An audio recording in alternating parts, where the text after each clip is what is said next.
Jamaah salat subuh yang dirahmati Allah.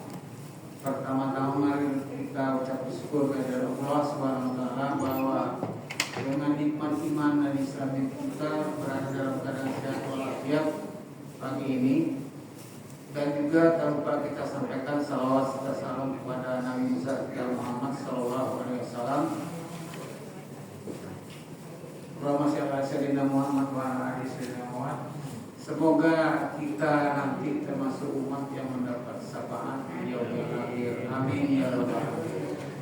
Pada pagi ini sebagai pemirsa telah hadir bersama kita Bapak Dr. Nurul Irfan yang akan menyampaikan kajian-kajian. Mari kita mulai kajian pagi ini dengan membaca basmalah. Bismillahirrahmanirrahim. Pada Bapak Dr. Nurul Irfan kami persilakan. Assalamualaikum warahmatullahi wabarakatuh. Bismillahirrahmanirrahim. Alhamdulillahi rabbil alamin. Allahumma salli wa sallim wa barik ala sayyidina Muhammadin wa ala alihi wa sahbihi ajma'in, amma ba'du. Bapak dan Ibu kaum muslimin jamaah sholat subuh Masjid An-Nur Pamulang Permai, Tangerang Selatan, yarhamukumullah. Alhamdulillah sekarang ini Ahad tanggal berapa ya? Tanggal 18 Januari tahun 2026 bertepatan dengan tanggal 29 bulan Rajab tahun 1447 Hijriah. Kita mohon pada Allah Subhanahu wa taala mudah-mudahan kita selalu sehat walafiat, selalu bisa meningkatkan kualitas iman takwa kita pada Allah. Dan pada pagi hari ini kajian kita sederhana saja, ada 4 hal yang bisa membatalkan sholat. Untung 4 hal ini semuanya ringan untuk kita hindari. Andaikan di antara yang menyebabkan sholat itu tidak khusyuk, andaikan di antara yang menyebabkan sholat tidak sah itu tidak khusyuk, jangan-jangan semua yang hadir ini pada nggak khusyuk, batal semua gitu.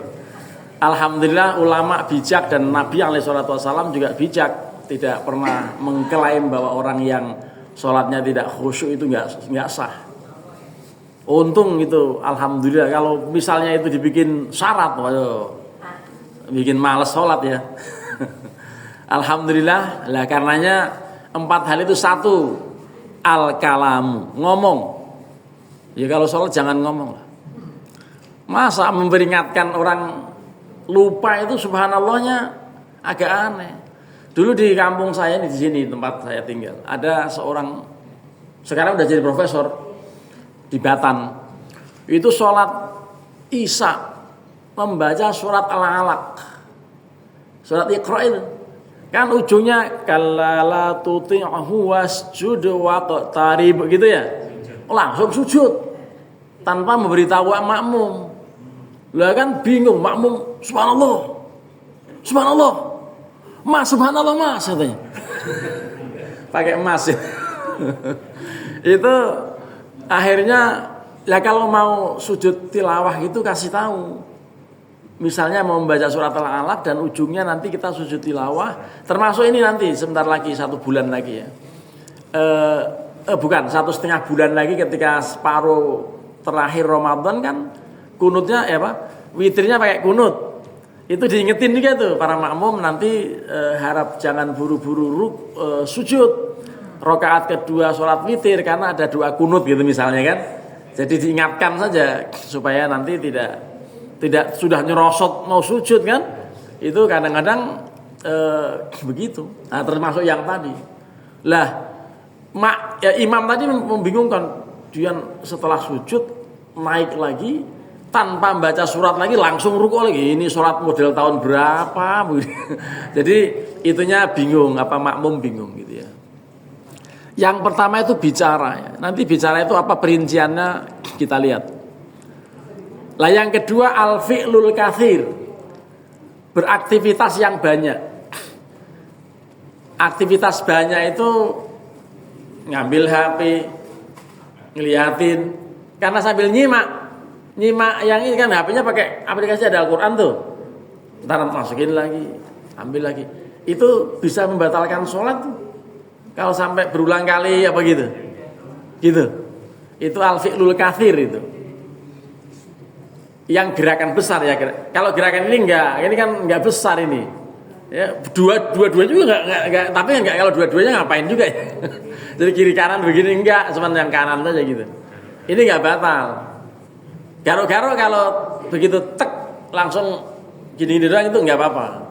Tapi kalau begini wah ekstrim gitu, batal. Nanti kita lihat itunya perinciannya kayak apa. Itu yang kedua ya. Yang ketiga, al-aklu, makan. Ini bukan kok makan satu piring itu enggak. Sholat ada rendang nyempil. Lalu kita dongkrak pakai lidah gitu. Kena ditelan. Iya. Udah gitu jam 2 siang bulan Ramadan lagi. Waduh, itu gara-gara waktu siwaknya di pagi hari enggak teliti. Ternyata ada yang nyempil itu. Wah, sayang saya telan ya. Salatnya batal, puasanya batal. Kalau begitu. Jadi itu contohnya makan itu. Makanya kalau ibu-ibu biasanya kan kalau buka bersama atau apa gitu sudah wudu. Sebelumnya udah wudu karena mau siap sholat maghrib. Kan takjil dulu makan apa gitu ya. Itu kalau misalnya ada yang nyempil waktu maghrib terus kita kelamet ditelan batal tuh. Jadi begitu. Maksudnya makan tuh begitu. Kalau makan sengaja satu piring ya kalau itu sih jangan sholat dulu. Itu makan aja dulu baru sholat nanti. Lalu yang terakhir itu tarku ruknin min arkanis sholat. Sengaja meninggalkan rukun di antara sekian banyak rukun sholat yang ada 18. Rukunnya itu 18. Kalau sekedar meninggalkan tahiyat awal kan itu termasuk sunat ab'ad ya, sebetulnya lupa. Jadi kalau di sini meninggalkan yang rukun di antara sekian banyak rukun sholat atau ada mutawaffuri syartin min syurutiha, tidak mencapai atau tidak memenuhi syarat. Apa antara lain ini? Buru-buru ngambil sarung, ternyata sarungnya robek, panjang lagi. Ya, ini kelihatan apa? Ada angin masuk, robek, tak panjang banget itu. Itu nggak sah sholatnya. Jadi pokoknya kalau sampai tidak memenuhi syarat, itu juga tidak sah, artinya batal sholatnya. Mari kita uraikan sesuai dalam kitab At-Taqriratus Sadidah fil Masail Mufidah. Yang pertama bicara itu maksudnya apa itu? Wa fihi tafsil, ada tafsilnya, ada perinciannya. Yaitu kalau sampai mencapai 4 kata. Gitu, yang dimana namakan pembicaraan tadi, berbicara itu membatalkan sholat tadi, idza kana katsiran. Kalau banyak meliputi 4 kata atau lebih, itu bisa membatalkan sholat. Kalau yang tadi subhanallah mas, itu batal nggak kira-kira? Hanya mas doang gitu. Karena imamnya masih muda jadi dipanggil mas ya. Itu nggak batal tapi ya lucu aja masa sholat ada masnya. Lalu yang kedua idza kana qalilan. Ya, kalau sedikit gitu. Kurang dari 4 kata. Itu fayubtilu idza kana muta'ammidan, kalau dilakukannya, diucapkannya sengaja ya batal. Apalagi tadi sawaun kana muta'ammidan. Jadi gini, kalau lebih dari 4 kata sengaja atau tidak sengaja batal. Tapi kalau kurang dari 4 kata tidak sengaja tidak batal gitu. Itu ada perincian begitu. Lalu dhabitul kalamil ladzi yubtilus shalah wa al kalamus shalihu lil khitabil adamiyyin. Jadi memang dikaitkan dengan kalimatnya itu untuk orang, untuk partner, untuk ya tadi untuk imam tadi, imamnya paham ditegur dengan subhanallah mas tadi, ya itu sebetulnya juga bisa membatalkan sholat. Ya nggak pantas saja kalau sholat ada pembicaraan begitu. Waktu sholat karena memang belum tahu, ada orang bersin lalu yarhamukallah, Loh, sempetnya itu. Jadi kalau sholat tentunya tidak pantas kalau sambil mendoakan. Yang bersin juga jangan baca alhamdulillah, karena mengundang doa yang lain gitu. Orang mengatakan yarhamukallah ketika yang bersin membaca alhamdulillah. Para jamaah, kita lanjutkan ini keterangan-keterangannya itu, bahwa ada beberapa hal yang terkait dengan kalam atau pembicaraan di dalam sholat itu. Yang pertama, la yubtilul kalamu al-qalilu fi thalathi halatin. Kalimat yang sedikit, ya, kalimat yang kurang dari 3 kata atau 2 kata gitu, itu tidak batal. Catatannya pertama, kalau memang dia lupa. Yang kedua, kalau memang dia belum tahu. Yang ketiga, kalau tiba-tiba keseleo lidah atau yang bahasa kita latah, misalnya begitu, itu catatannya begitu, nggak batal.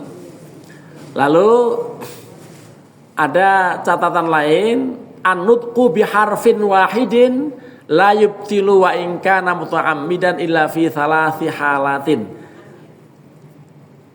Mengucapkan satu kata, satu huruf gitu, itu tidak membatalkan kecuali sengaja. Atau katakan sekalipun sengaja gitu. Jadi la yubtilu wa in kana muta'ammidan illa fi thalathi halatin.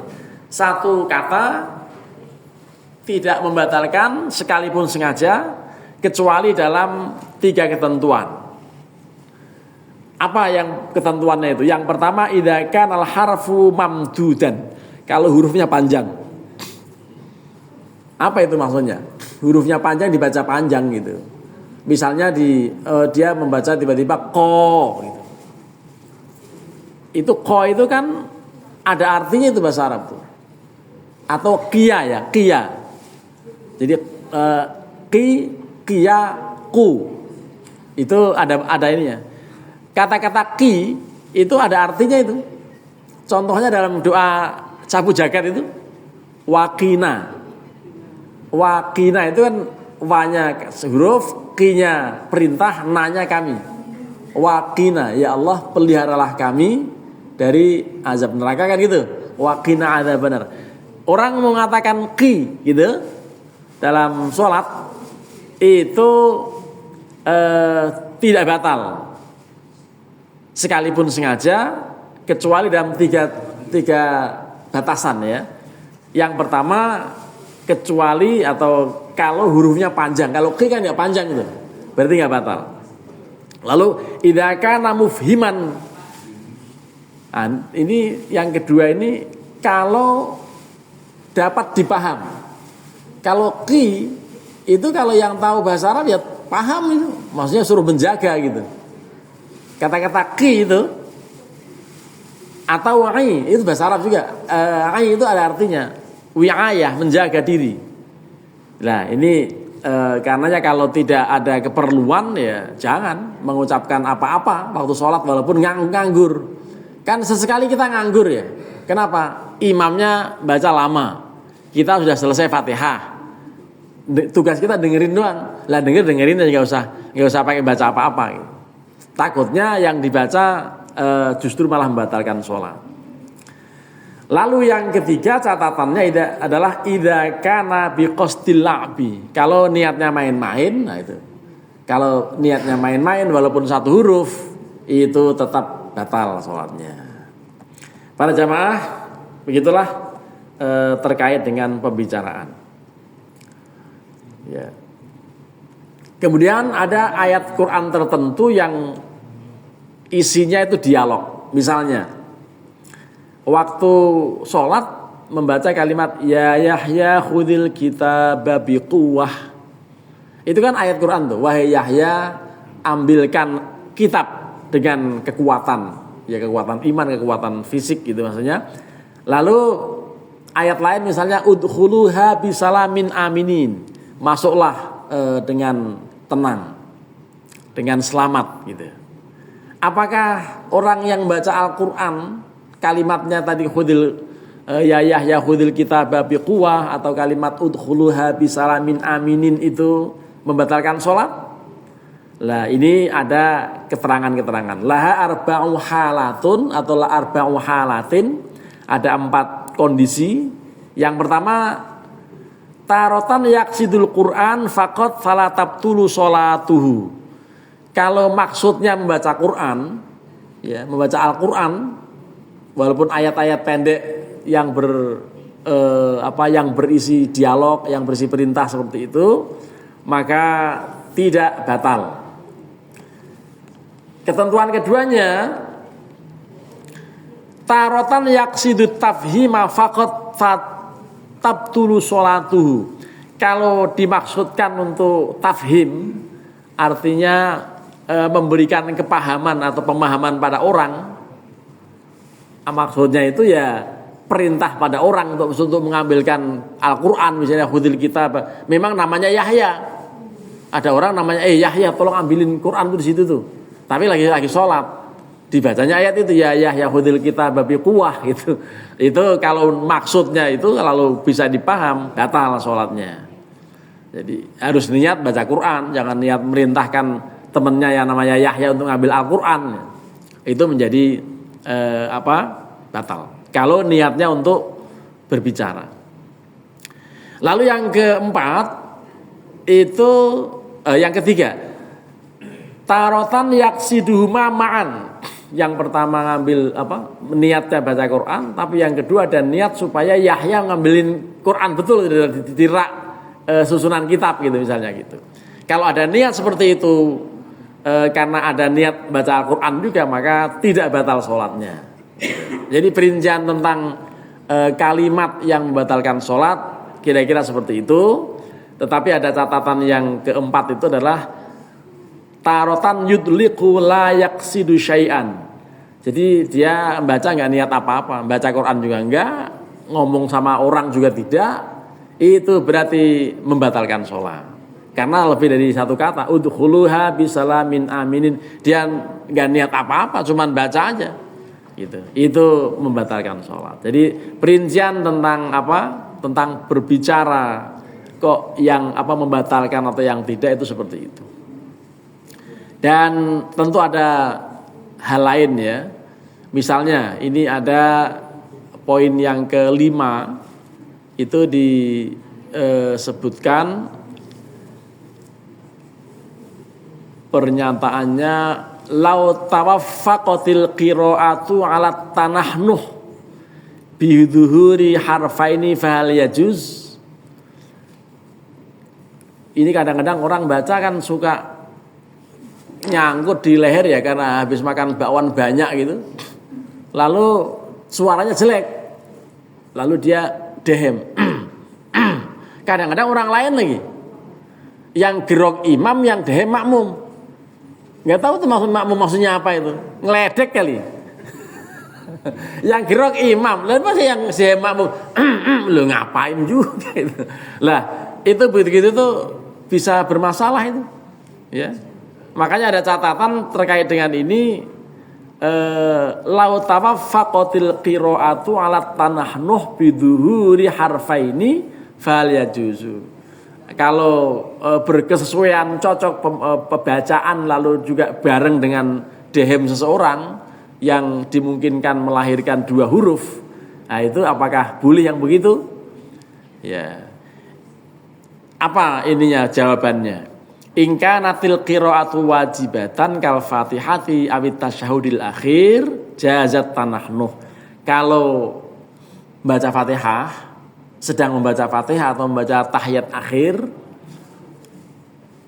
lalu terganggu, apalagi imam kan jadi nggak pede kalau sampai nyangkut gara-gara makan sop kambing banyak lemak ya. Wah, akhirnya nyangkut suaranya. Itu kalau nggak dehem bisa kacau itu suaranya itu. Nah, kalau di sini keterangannya kalau bacaan sedang wajib seperti Fatihah dan seperti tahiyat akhir nggak batal, lanjutkan. Jadi jazat tanahnu boleh, dehem itu boleh. Tetapi Wa imma idza kanat ghairu wajibatin. Tetapi kalau dia sedang baca surat apa aja, apakah ayat potongan ayat apa surat tertentu begitu, itu tidak perlu dehem. Wis biarin aja jelek suaranya itu biarin aja. Suaranya nyangkut gara-gara kurang sehat itu kondisinya, itu biarin saja. Nggak usah dehem-dehem. Lah, berarti kan makmum itu sebaiknya nggak usah merespon imam yang gerok lalu mau dia nggak ada perlunya, gitu. Mungkin kalau anak kecil suka begitu ya, anak kecil batuk-batuk, kita orang tuanya begitu, lalu makmum imam batuk dia dehem. Jadi dalam rangka membantu dia barangkali. Ya, ini soal kalimat itu kemudian dibawa-bawa pada soal tanahno. Bismillah.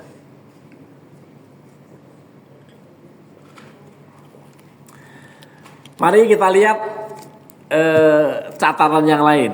Ini masih kaitan dengan bicara.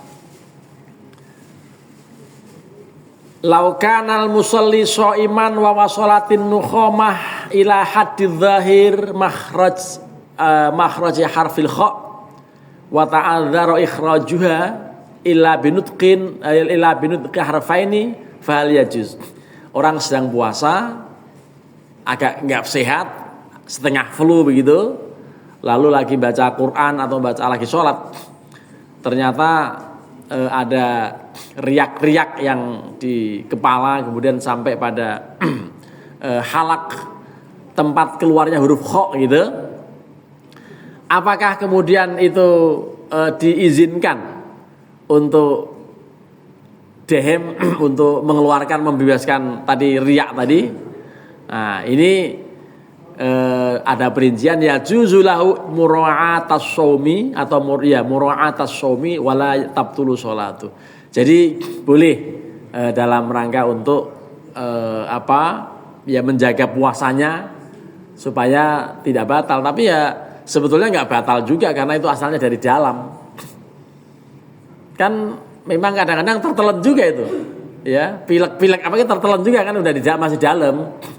Kecuali kita sudah sering keluar lalu kita ambil lagi ditelan, lah itu batal. Tapi ngapain juga ya? Puasa. Jadi kalau puasa begitu kelakuannya lah itu aneh itu. Pertama menjijikkan, yang kedua membatalkan. Lah kalau membatalkan jangan itulah. Masa segala ingus diambil lagi ya. Nah itu maksudnya maksudnya kadang-kadang ludah udah ngelawer gitu diambil lagi gitu. Itu mendingan dibuang gitu. Jadi ini pembicaraan ini ke arah sana karena apa? Tadi pembicaraan lalu dibahas soal tanahno, berdehem dan seterusnya. Mari kita lihat uraian pada soal al-fi'lul katsir, gerakan yang banyak, yang apa yang membatalkan sholat. Jadi ini diberi catatan. Yang membatalkan sholat berupa gerakan itu adalah wahuwa salatsu harokatin walau sahwan bisyarti ayyaku antakuna mutawaliyatan. 3 gerakan sengaja dan terus menerus, continue. Karenanya kalau melangkah kan mau melangkah karena ada makmum baru itu kan 2 kali, tek 2 kali, jangan sampai 3 kali, 3 kali batal, gitu. Jadi itu. Tapi kalau nggak ngaji kan berarti kadang-kadang dia melangkah santai aja kayak gerak jalan. Mestinya nggak begitu ya, tek gitu. Jadi jangan sampai lebih dari 3 kali, lebih batal gerakan itu. Ya tapi kalau pedomannya orang Arab ya, orang Arab tuh nggak semuanya alim. Malah saya pernah sholat di samping saya pakai botol. Dia gelidang jauh banget ditututin sama dia. Dikejar gitu terus dia secuek aja sholat. Lah ini sholat model tahun berapa lagi itu? Model begitu. Jadi kalau gerakannya lebih dari 3 kali itu sebetulnya batal. Lah, bagaimana itu kontinuitas atau mualat atau apa? Yaitu gerakan yang terus-menerus. Bihaitsu tunsabul harakatu tsaniyatu ilal harakatil ula. Jadi begitu kontinuitas. Wal harakatu tsalitsatu ila tsaniyah. Jadi yang kedua nyambung yang pertama, yang ketiga nyambung, yang kedua itu maksudnya continue. Itu yang membatalkan. Karenanya kalau melangkah harus patah-patah. Kalau nggak patah-patah bisa batal gitu. Melangkah dalam rangka ada makmum baru atau keperluan apa gitu ya. Biasanya kan begitu. Posisi imam dan makmum juga harus sesuai dengan aturan gitu ya. Kalau sendirian boleh di samping agak ke belakang sedikit. Tapi kalau ada orang nyusul dia mundur. Nah, mundurnya juga jangan langkah-langkah yang banyak. Maksimal 2 kali. Tek-tek gitu. Kalau sampai 3 kali atau lebih itu batal. Jadi begitu catatannya. Lalu yang kedua al-harakatul wahidatu awil harakatani. Jadi kalau hanya 1 gerakan atau 2 gerakan la tubtilus sholata wa in ta'ammadaha. Tidak batal sholatnya walaupun sengaja. Makanya tek tek gitu 2 kali. Illa fi thalathi halatin fatubtilus sholah. Kecuali dalam 3 keadaan itu 2 langkah. Catatannya seperti yang akan diuraikan itu batal. Gitu. Idza kanat biqasdil la'bi. Kalau niatnya sambil main-main. Tapi kan orang tua sih insya Allah enggak. Kalau anak-anak ya namanya anak. Kadang-kadang gerakannya aneh. Apa? Waktu sujud di belakangnya temennya. Gerakannya dia ngangkat kakinya, nyopot peci temennya. Lebih gimana sholat ngapain itu? Anak-anak main-main. Lagi sujud, nyopot peci di belakangnya gitu. Pakai kaki nyopotnya lah. Kalau ada orang tua begitu berarti masih anak-anak itu. Ya, jadi itu begitu. Main-main, sholat kok main-main. Ini pengalaman dulu waktu kecil. Tapi saya sudah melihat juga begitu ada anak yang belum, ya, yang nyopot peci teman sebelahnya atau teman di belakangnya. Lalu idakanat fahisyatan au dorbatan mufritotan. Jadi kalau gerakannya itu yang ngaco aja lah. Pokoknya gerakan yang ngaco, yang nggak ada gunanya, yang keji. Lalu ada memukul-mukul gitu. Yang tidak sengaja suka begini. Kita sengaja naik, tangannya begini, letek-letek gitu. Itu nggak batal tapi nggak sopan aja. Sambil doa kunut, letekin ini, gitu. Itu sebetulnya ya tidak perlu dilakukan, malah menjadi buruk kalau sholat begitu. Lalu idza nawa ayyataharraka salatsa harakatin. Kalau dia niat menggerakkannya sampai 3 gerakan. Kemudian fa bi mujarradi ayyashra'a bil harakah al-ula batalat sholatu. Jadi walaupun baru gerakan pertama tapi dia niat mau melakukan 3 gerakan, itu gerakan pertama udah batal karena nyambung. Ya, walaupun baru 1 gerakan kok dia niatnya 3 gerakan, batal sholatnya. Makanya kalau sholat nggak usah main-main. Ada juga yang suka iseng ya. Kacamata waktu sujud dia copot, waktu selesai dia pakai lagi lah ngapain. Itu kalau memang mau copot aja dulu waktu sholat gitu. Ya, supaya tidak melakukan gerakan yang nggak perlu. Kayak kalau yang pakai celana, yang suka dan wajib, tampaknya wajib juga itu gerakan itu. Apa? Narik celana waktu mau sujud, betul kan ya? Kalau enggak kan kenceng sini nggak enak banget. Kecuali celana yang gumbreng kayak celana yang yang longgar banget itu udah oke. Atau yang elastis. Tapi kalau yang celana biasa pasti ditarik. Apakah batal sholatnya? Makin diterangkan makin susah. Ini susah banget nih sholat, akhirnya nggak sholat. Enggak batal lah kalau gitu. Karena dalam rangka mencari kenyamanan kan. Coba seandainya nggak ditarik, waktu gini nggak tarik, itu nggak enak banget tuh duduknya. Bisa kenceng di sini nggak enak banget, nggak nyaman. Nah, dalam rangka mencari kenyamanan itu jalankan saja. Kalau saya katakan batal, besok diprotes, ini nggak usah diundang lagi, Ustaz ini nggak jelas, nggak bener ngajarnya gitu kan. Nah, jadi maksudnya memang itu kan tidak sampai bergerakan 3 kali, cuman tek gitu dalam rangka untuk membuat nyaman ketika sujud. Yang lebih nyaman lagi pakai sarung sebetulnya. Dan itu longgar, enak, isis gitu kan. Ada udara-udara yang masuk gitu. Kalau pakai celana itu kepep semua di situ, nggak enak. Nah, jadi begitulah gerakan-gerakan yang kaitan dengan yang membatalkan sholat. Kalau yang wajar-wajar insya Allah tidak sampai batal. Karenanya tadi 3 catatannya itu.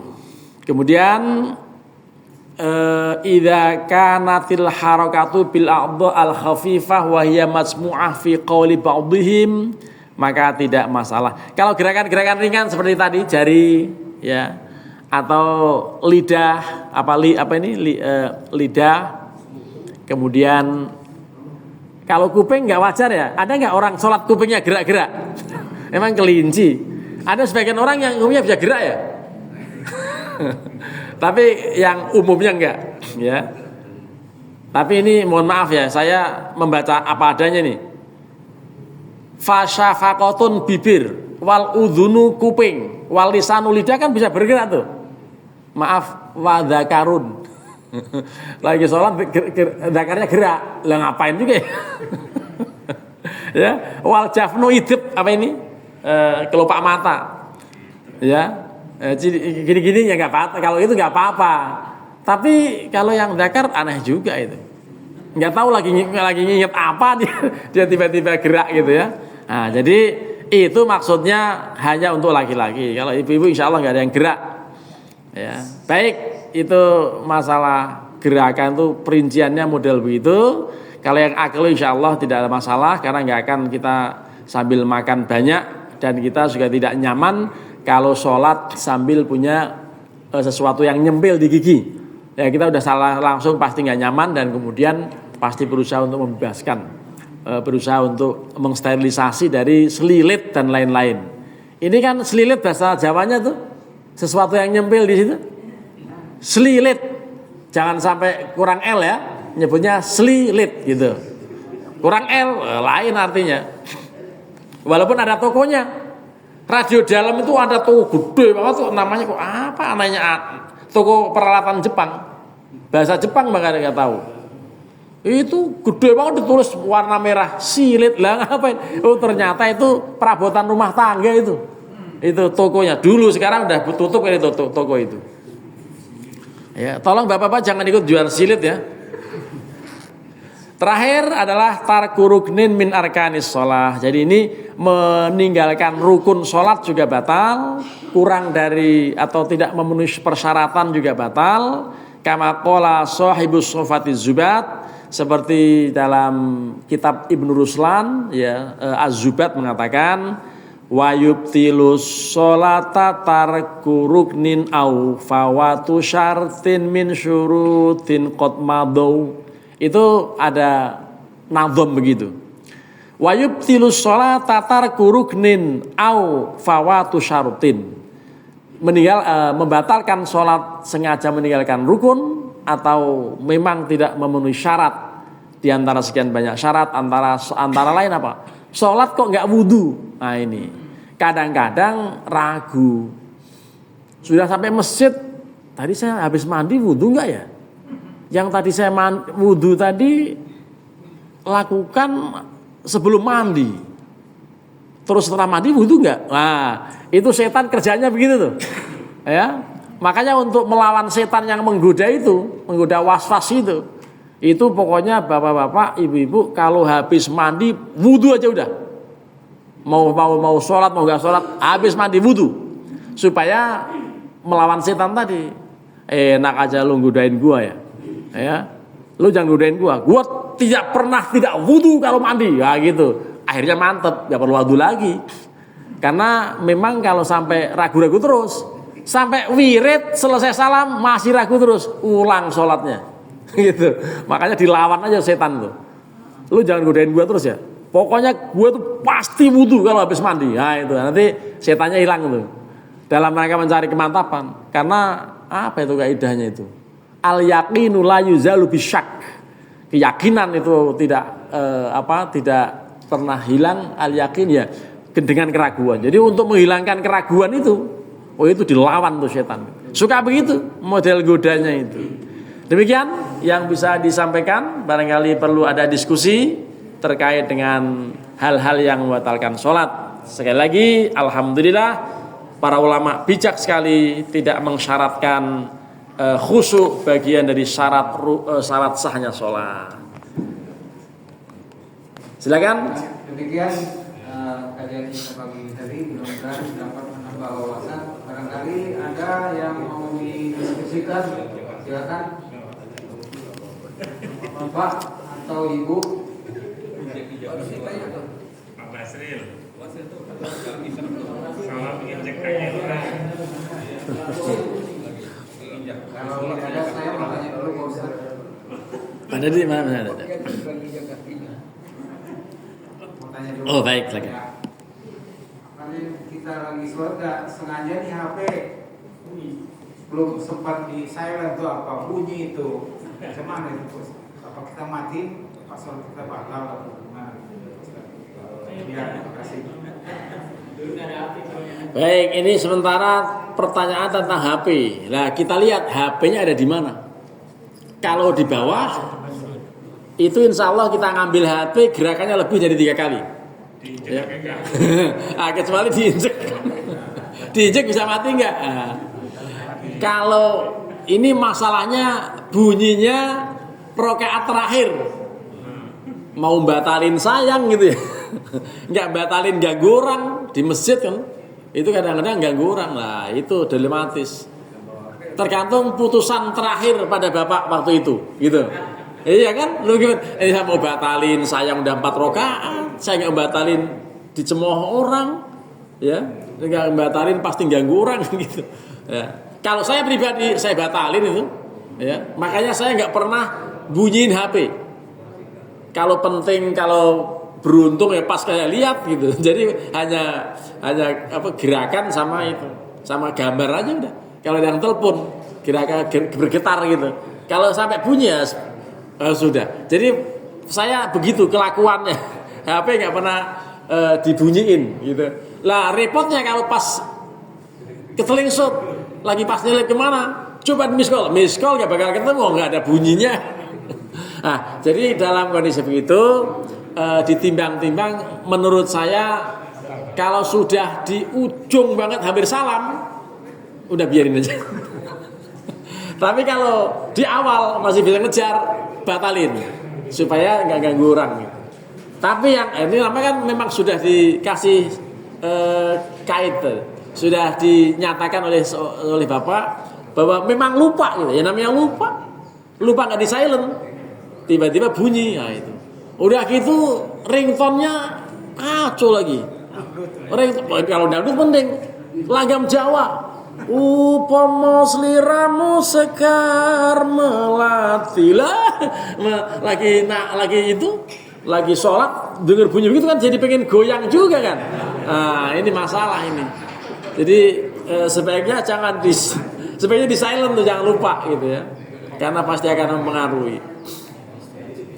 Begitu Pak, mengenai HP ini kadang-kadang ada yang ringtone-nya adzan di Mekah gitu ya. Ya bagus, tapi kalau pas sholat malah justru mengganggu. Tapi yang paling bagus cukup gerakan sehingga getaran gitu ya, tidak mengganggu yang lain. Ada lagi? Di sana beliau tuh. Beliau ini.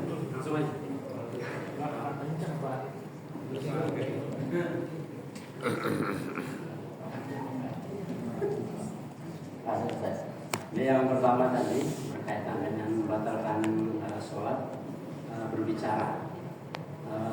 Kalau berbicara misalkan di luar berbicara yang biasa sholat, misalnya doa pada saat sujud terakhir ataupun doa pada saat setelah tahiyat akhir mau salam. Yang pertama doanya dengan bahasa Arab, yang kedua doanya dengan bahasa Indonesia ataupun bahasa yang lain. Itu hukumnya bagaimana? Terima kasih. Baik, langsung saja doa dalam bahasa selain yang dituntun oleh Rasulullah dalam sholat itu sangat berpotensi bahkan jelas bisa membatalkan sholat.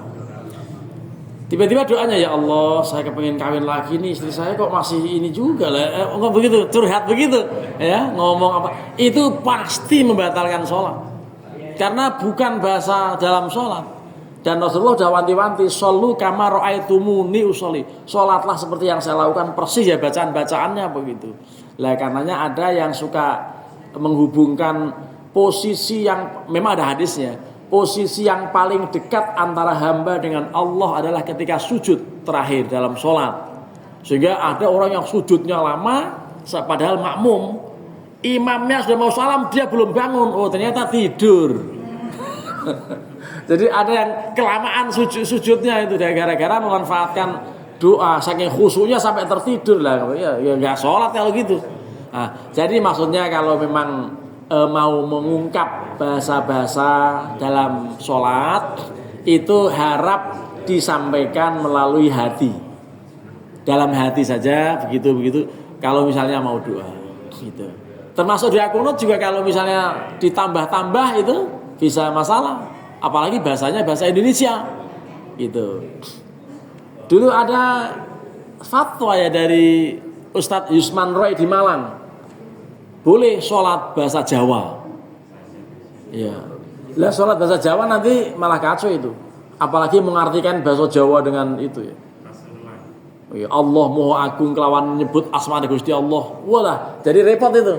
Ya, itu bisa tidak sah sholatnya karena apa? Karena sholat jangan mengada-ada kecuali seperti yang Rasulullah contohkan, yaitu berbahasa Arab dan bacaan-bacaan sudah bagus. Tampaknya begitu. Iya, sholat sunnah atau wajib tidak ada hubungan mentang-mentang sunnah lalu boleh melakukan sesuatu yang membatalkan kalau itu khusus wajib, ya nggak begitu. Sholat wajib maupun sunnah sama hukumnya dalam hal yang membatalkan gitu. Bacanya di hati kalau bahasa yang lain, kalau bukan bahasa Arab, tapi bacanya di hati. Boleh. Batin. Ya, dibatin. Dalam sholat wajib juga boleh, yang penting dibatin gitu. Kalau sampai ditalafutkan membatalkan. Karena apa? Karena bukan bahasa sholat.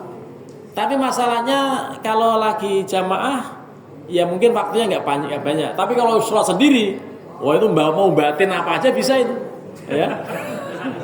Mau batin apa aja itu lengkap itu, ya. Biasanya orang lagi banyak masalah, tahajudnya rutin, wah batinnya macam-macam, gitu. Ya, curhatnya sama Gusti Allah. Padahal curhatnya soal hubungan sama istri lah, curhatnya sama Gusti Allah. Udah sama istri selesaikan gitu. Biasanya suka begitu. Lah karenanya kalau sholat sebaiknya sesuai dengan tuntunannya, ya berbahasa Arab, kemudian sesuai dengan yang disampaikan. Begitu Pak. Mudah-mudahan ada manfaat. Pak Basril dan Pak siapa? Pak Basril. Pak Rusdi. Pak Rusdi. Pak Basril dulu. Biar rame. Tapi ini pasti ngomongin sholatnya, jangan ngomongin kawin. Karena urusannya bukan lagi soal fikih. Saya itu kalau pagi suka alergi, sering saya biasanya di kantor saya selalu ada tisu. Jadi kalau saya mau sholat keluar gitu, saya keluar daripada dinetes di baju kan, saya keluar. Jadi bisa 2 kali, bisa 3 kali kan. Berhenti dulu. Tapi untungnya kalau saya lagi jadi imam, itu kok nggak keluar.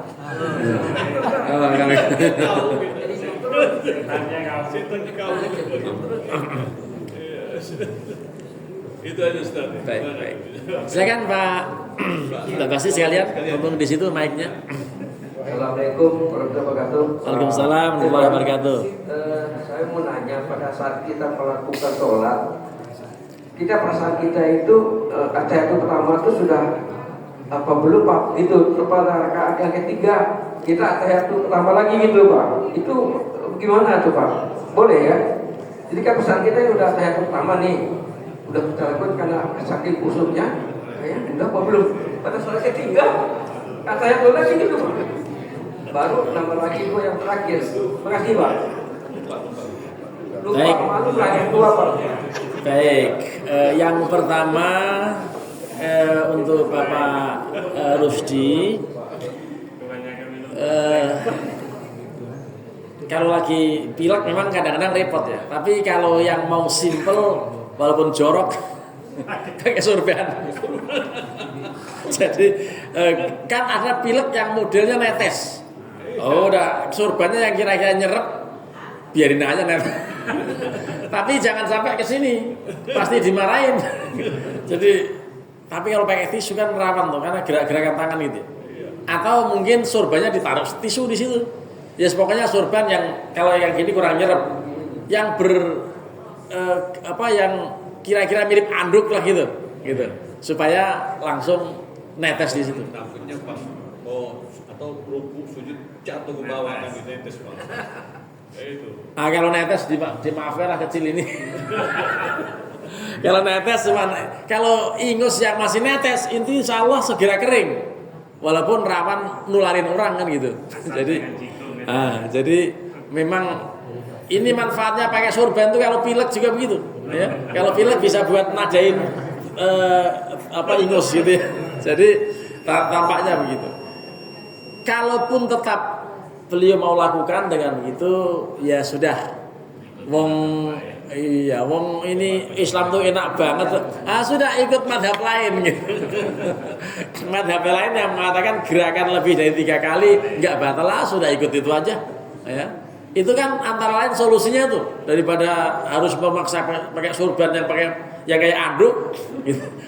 Itu kalau netes, kalau harus diginiin. Nah, oleh karenanya ada 2 solusi.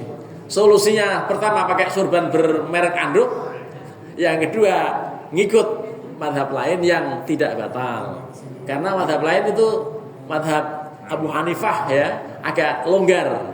Jadi walaupun sambil gerakannya lebih dari 3 kali tetap dinilai tidak batal. Sambil gendong anak. Iya, sambil gendong anak. Ininya alasannya karena Rasulullah SAW ketika sujud ditunggangin Hasan Hussein. Falak-falak di situ, terus kadang-kadang lama supaya dia turun dulu, terus diturunin gitu. Jadi dasarnya itu yang membuat pendapat yang menjadi dasar pendapat tadi tidak batal sekalipun lebih dari 3 kali. Insya Allah pokoknya sholat kita ini sudah beres. Ya, kalau masalah khusyuk masing-masing, nggak usah curhat sama yang lain, karena ini betul-betul sangat pribadi, ya, susah untuk semuanya khusus panjang sholat. Terkait dengan yang sampaikan Pak Basril, kemarin saya waktu di Magelang, hampir 10 hari, itu kakak saya ngimamin sholat asar, saya jadi makmumnya meleng juga. Ternyata kata orang-orang tahiyat awalnya sampai 2 kali, gitu. Saya juga meleng, ternyata 2 kali. Lah akhirnya pas sholat asar itu 5 rakaat, gitu. Bagi makmum yang meleng seperti saya, ikut aja melengnya imam, gitu, nggak masalah. Tapi bagi yang memang yakin bahwa itu lebih, dia akhirnya mufarokoh. Itu besannya kan, biasanya satu kampung juga. Saya lihat dia nggak ikut gitu. Oh berarti dia yakin. Nah kalau saya nggak yakin, saya meleng. Nah saya ikut imam aja udah. Itu artinya boleh kalau memang kita lupa. Tapi sah aja Pak ya. Sah, nggak ada masalah. Itu yang masalah kalau sudah ketahuan jelas 5 kok dia ikut. Nah ini contohnya yang yakin tadi, seorang besan kakak saya yang kemudian dia mufarokoh. Karena dia yakin udah 5 ya sudah 4 kok dia diulang lagi gitu. Nah, tahu saya ikut aja gitu. Karena saya meleng juga. Tapi rumusnya lebih baik kelebihan rakaat daripada kurang. Sehingga ini 3 apa 4? 4 apa 3? Enggak selesai. Naik turun. Putuskan baru 3 walaupun akhirnya 5 gitu kan. Daripada 3 4 3. Ini enggak selesai akhirnya putuskan bahwa ini baru 3. Kalaupun mau 5 ya enggak kan memang dia ragu. Tapi yang begitu kompensasinya sujud sahwi Pak. Gitu, sujud sahwi setelah tahiyat akhir. Jadi maksudnya karena tahiyat akhir kan biasanya begini duduknya. Umumnya ada juga yang enggak begini. Itu karena masih ada tuntutan untuk sujud, ya begini duduknya biar gampang. Nanti sujud 2 kali. Apa itu? Subhanaman la yanamu wa la yashu. dibaca 3 kali itu ungkapan ya Allah saya mohon maaf nih ini meleng banget nih sholat ini saya lupa gitu. Dan Maha Suci Allah yang Maha tidak pernah lupa. Nah gitu. Kalau kita lupa melulu. Jadi ngaku aja dalam sholat begitu. Tapi ngakunya bahasa Arab tadi subhanaman la yanamu wa la yasub gitu. Jangan ngakunya sambil marah-marah. Nah di situ insya Allah tidak masalah. Jadi kalau memang ragu putuskan yang paling sedikit lalu ditutup dengan sujud sahwi. Silakan, tadi Bapak mau nanya atau Ada lagi? Ya, Bapak, Ibu. Ibu kan ibu. Waktunya juga kita sudah habis. Jadi Gimana Pak Basir? Sah? cukup. Sah. Ibu ada menanya? sudah paham semua Pak? Ya. Baik, mari kita akhiri di menit ke-50,47 detik ya. Belum 1 jam tapi memang sudah saatnya juga untuk melanjutkan obrolan di luar. Itu pun kalau mau ngobrol, kalau enggak ya langsung pulang. Mari kita akhiri dengan sama-sama membaca doa lakal hamdu ya Allah ya Rabbana ya Maulana ya Ma'bud. Allahumma shalli wa sallim wa barik ala sayyidina Muhammadin fil awwalin wa fil akhirin.